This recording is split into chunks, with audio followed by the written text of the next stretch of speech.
Hey folks, welcome to this video. Today I'm at the project Dupa Gard, and right. This is Andreas, and he would like to show us around and tell us everything about the project.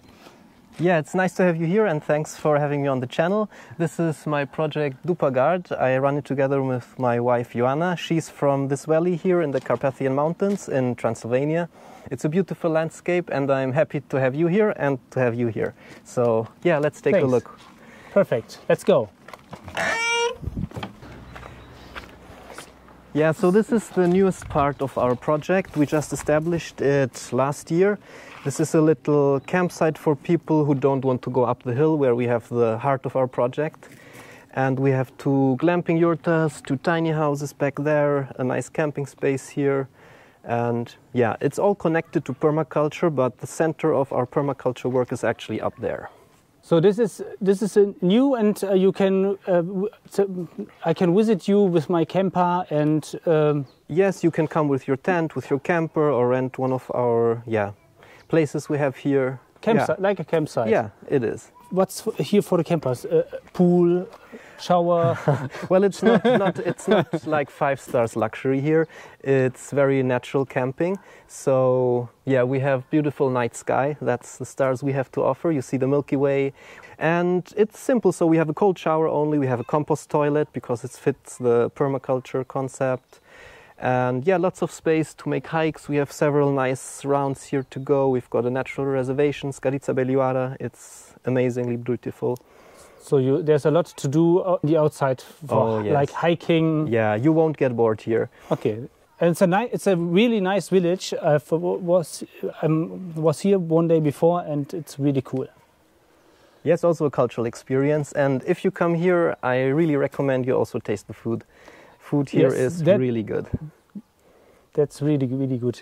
Because here are not only the permaculture, here are many small farmers with 2 to 10 cows and 20 chickens, and they've got some really nice milk and cheese and butter. It's homemade, really all homemade, small scale farms. It's beautiful here. Let's continue. Have a look. Yeah. So that's our cold water shower in the outside. Little campfire space.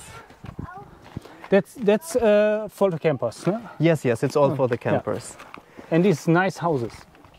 Yeah, the tiny houses are, of course, handmade here in the valley from our talented carpenters, and all with a brilliant view to the mighty Bedeleau mountain, 1,300 meters. It's also possible to hike up there. Oh, that's really cool. But it's one of the more tough ones. You need one day, I think. Yeah, you do. And the natural reservation is the other way up the valley, also beautiful. Yes. Okay, you said that's the newest part of your project, no? This area. Yes, correct. And this garden in particular, I just started this year because, the permaculture project started up there. And this garden I took over from my wife's mother because she's not working the land here anymore. And now I tried growing some beans, some okra, watermelons. I think the first watermelons here in the valley, and they're super tasty. I'm very proud of them. What is okra? Okra, it's a vegetable from West Africa, I think. Let's take a look here. So there you see the flower. Okay. It's super nice. And that's the little okra plants, and here's the bigger one growing. Okay. So it's not really made for this climate, and half of the plants actually died. But I'm trusting that they'll, with time, get more used to the climate here and hope to have a better yield next year. So you want to grow with your own seeds? Yes, exactly. That's what I usually do. So I don't buy hybrid seeds. I always buy, I think you call them heirloom seeds. So they always grow from the original seeds, and they adapt to the environment, to the soil and everything year by year. And my tomatoes, for example, they really got used to everything here, although they're from Italy. Yeah, the tomatoes are very good. I've tasted them. Anyway, Romanian tomatoes are the best, not only mine. Yeah, lots of zucchinis. And here's aronia? Yeah, that's aronia, correct. This looks for me like, a market garden. Yes, exactly. That's a bit the concept here. So up at the camps, up at the permaculture garden, I try to do real, like full-scale permaculture. And here I'm also trying to do it as efficient as possible, because we also sell our vegetables to a slow food restaurant in a near town and to a little shop in Cluj. And for that we needed quick productivity. So Yes. this stuff was installed in spring and already gave lots of harvest. Do you make only with mulch, only with wood chips, or you make compost beds? So the way I started these market garden beds is that I put cow compost in autumn of last year, let it rest there so it's not too acid. Then I put, well, in this case, plastic mulching. And it's an easy way. It's an easy way. And it works for, I understand, because you want to run it. It's a quick solution, and I needed it quick. Yes. And also I don't have a lot of help here. We do have volunteers, but yeah, it's still a lot of work, and we have only 1 hectare, but small much scale. to do. Yeah, no big machinery. It's a lot to do. And so we use different mulches. We have the plastic one here, we have the wood chips here, which I tried for the first time this year. And then we do the hay mulch, which works okay. I use it mostly in the forest garden. In the vegetable beds, it didn't work very well for me. Yeah. You've got your own hay for mulch? Yes, so we've got 1 hectare in total, and more than half of it at the moment is still grass. Ah, okay. So we've got more than enough grass. We'll see it. Yeah, we'll see that right away. Yeah, so this is one of the small village roads. I really like this. Is a road? Well, it's called a road, and it used to be with only stones before. Okay. So this is already like civilization is closing in. This is a road. It's not the part of the permaculture project. No, this is public. This is public. Okay. And here, there's our cat Zuka. Hi. Hey, Zuka. Nah? She's a talkative one. And this is the house of my wife's, grandparents. It was built around 100 years ago, and it shows the traditional style we have in all of this valley. Please tell me where we are. The name of the country is clear, Romania, but who we are and what's maybe the climate? A few words about this, please. Okay, so we're located in the Carpathian Mountains, the West Carpathians, in the historical region of Transylvania. And this valley is called the Arias Valley. So it's defined by the Arias River, which flows in the main valley here. And we're in one of the smaller arms going into it, the Poshaga Valley. So it's also the village of Poshaga. And yeah, my wife's parents live here since generations, and I came from Germany a few years ago and really fell in love with this region, because it conserves some things that are lost long time already in other places in Europe. What are they? Small farming, for example, traditional farming, carpentry, homemade products. In Germany, I grew up buying everything from the supermarket, and I never tasted real food till I came here, and that's not a joke. I can confirm this. It's really hard to find good food in Germany. You have to search maybe farmers in your surrounding, but often there have at least 50 cows, and then only cows, or only pigs, or only whatever. And here you go to the neighbor, you've got milk, tomatoes, vegetables. It's really, really cool. Yeah, and you taste the difference. Yes, and we are on the way through here. We drove through the Carpathian Mountains, and there was an area, I don't know the name. There were 50 or 80 kilometers, apple trees, a lot of fruit trees, an area of fruit trees, and it was very, very nice. And it's a really nice landscape. And they're still being used here. So this small pieces of land being cultivated individually, it still exists here, especially in the mountains, because here it's not as accessible as in the flatlands to bigger companies. And I'm glad for that. Maybe I show a bit of the house. Yes. So down there you have the traditional cellar, which is dug a bit into the earth, so it conserves the cold during the summer and it stops freezing in winter. Up there you have the traditional wood construction with a so-called târnaț, a small balcony, Okay. which is very important because people here work outside, have dirty shoes, and when you go into the house directly, yeah, that wouldn't be so good. Exactly. I wish I had that in my my farm. The cellar is for the vegetables, for maybe potatoes or something? Yeah, so we have two separate ones. The left one is for carrots, potatoes and things like that, and the right one is more for, let's say the cleaner stuff. So I have my wine there, the homemade schnapps. Oh, that sounds interesting. Wine. And yeah, whatever we put into canned food, yes. we cook in autumn for the winter. You live here? So usually my wife's mother lives here. Okay. And we just use it as a space to move to because we rent out our own house during the season because it's an off-grid house and we like to offer it to our guests to experience the real off-grid permaculture lifestyle. If you like to share something else, don't On the way we can maybe just take a look to the left when we pass it to an old fountain. An old well here. That's really cool. You have this traditional arm to take out the water. On the left-hand side, there would be a bucket fixed normally. It broke down this season. And on the other side, you have the weights. And so you just had to lift the weights up a bit. And then the bucket goes down. And by gravity, the bucket is full when it comes down. And then you lift it up.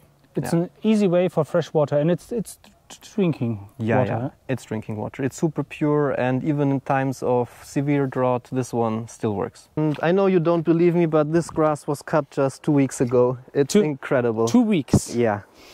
Yeah, but we had a lot of rain, and it's still warm.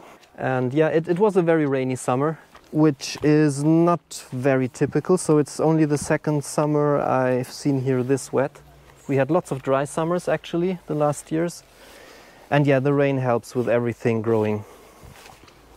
Yeah, that's something you can't avoid. Even if we're a permaculture and eco project, we need some horsepower to transport goods. Yes.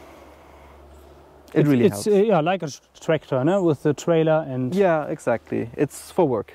I like the diversity of this place. Everything is not like in Germany, cut and clear, but here's growing everything. You see the bees and other insects. Yeah, Transylvania and especially the grasslands in Transylvania, they have a really incredible biodiversity. So on 1 square meter you have up to 100 different species of plants. That's incredible. Incredible, yeah. And we have to carry this.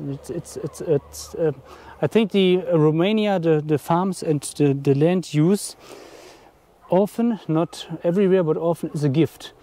Because there are spaces for wildlife, I say, no? Insects. Yeah, you have lots of borders because it's always small parcels of land. So you have lots of borders. And as you see here, the borders are kept pretty wild. There are some bushes, some trees, and lots of space for wildlife. Is this representative, this landscape here? Not for all of Romania, because Transylvania is something special in Romania, and also this valley is something special in Transylvania. So in Transylvania you have regions that are a bit more hilly and not as mountainous as here. And here the nice thing is you have these big mountains protecting the area, and for centuries people have lived here and done their own thing. So during the Roman Empire, the Romans were here, and here were the people resisting them. During the Austro-Hungarian Empire, there were people here fighting against occupation, so the people always defended themselves, and it was thanks to the mountains protecting them, and it also protects the climate. So we had lots of rain this summer, but only here. So in the lowlands in Romania, it was dry, like in many parts. How much rain do you have normally in this area? Around 1,200 per square meter. Okay, that's a lot. It's more than enough, and also it's spread quite evenly through the year. So it's not only in winter, but also during the summer, and that helps, of course, with the harvest. yeah, it's a very lucky spot. And if you look at some models, I found a future model like looking at climate change and how things will shift. Many regions will become too wet, too dry, and here it will be. Of course, things are changing here as well, but in general, this is like one of the lucky spots on the world, I think. That sounds nice. Yeah. So you have no problems with wind, I think, because of the mountains, or? Well, this spot in particular is fairly well protected, yes. But we also get stronger winds than before. Yeah. And these hedges are natural, I think, no? Yeah, so... But you don't... they're important against wind. They're very important, especially towards the wind side, the weather side here. That's the weather side. Yeah, but I keep them everywhere. So most farmers here just have the nice wooden fences, but I keep them natural. I like the concept of the Benyes hedge, which is cutting that material, putting it there on the edges, creating a new living space for animals, and also having a fence. Yes, if you like to see a video about Benyes hecken, push there and look it. Yeah, he's got the information. So where we are now, is this the project starting, or? Yes, so from down there till, I'll show you where, till to the big nut trees, it's our property. This particular space where we're walking now, it's still maintained by my Joanna's mother. So yes, it's left pretty wild since she's not here a lot. And when we pass this fence, that's the beginning of my first forest garden. Ah, really cool. Is a forest garden the same thing as a food forest, or is there a difference? Well, if you would ask an expert really deep into it, probably they would tell you there is a difference. But for me, it's about growing food in a, forest context. So for me, it really doesn't make a difference. Okay. I use them synonym. And that's the first part you planted here, this area? Yeah, so I made a big mistake and planted 2 big forest gardens at the same time. And let's hear about the mistakes so you don't have to do this. Yeah, don't start too big. That's my first tip already. Start small. Okay. So yeah, what I did first, I just planted some fruit trees I wanted here. So I have cherries, plums, peaches, which didn't work out here. And up there some pears and quince. We'll look at that later. Yeah, as I said, not everything worked. So the peaches, for example, we can take a look at them. We're on a north-facing hill here, and so we have less sunlight than on a south-facing hill. Yes. We didn't have the choice of properties because this was just in the family, so that's what we used. And so what happens here with the peaches is they just die down every year. They die every year? They die. And then come back. Okay. I'll give them maybe some more time. Yes, maybe after 5 years they are resistant for the climate, I think. Yeah. Do you do nothing since you plant them? I do. So if we take the weeds away here, you see that I have a ring with compost around it. Ah, okay. And also some mulching, but I don't do it as good as in the vegetable beds. And also this was wood chips? Wood chips, yeah. Okay. Exactly. And in the forest garden I also use the hay, of course, we cut. Okay. So it's both. And here in this line you see already one of the layers underneath the tree starting. So here I have Siberian blueberries growing. Ah, okay. So they'll be the lower layer. And then for the lowest layer I made my very first experiment this year. Here with some Swiss chard. Viewers that nothing here from a food forest, maybe you can explain the concept. Yeah, okay. So if you look around you, you see forests on most of the mountains. And that's because if you leave a piece of land in this region of the world, what naturally will appear after several years, many years, is a forest.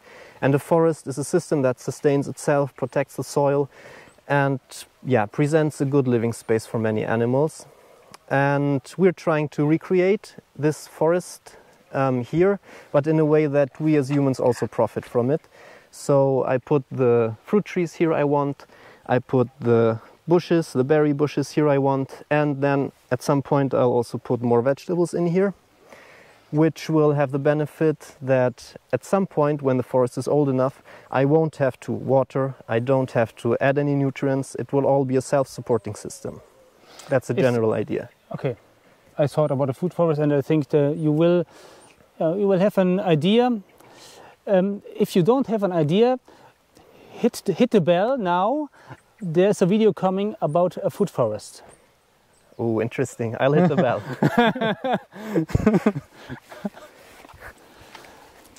One question. Yes. I see here is you mulched this year.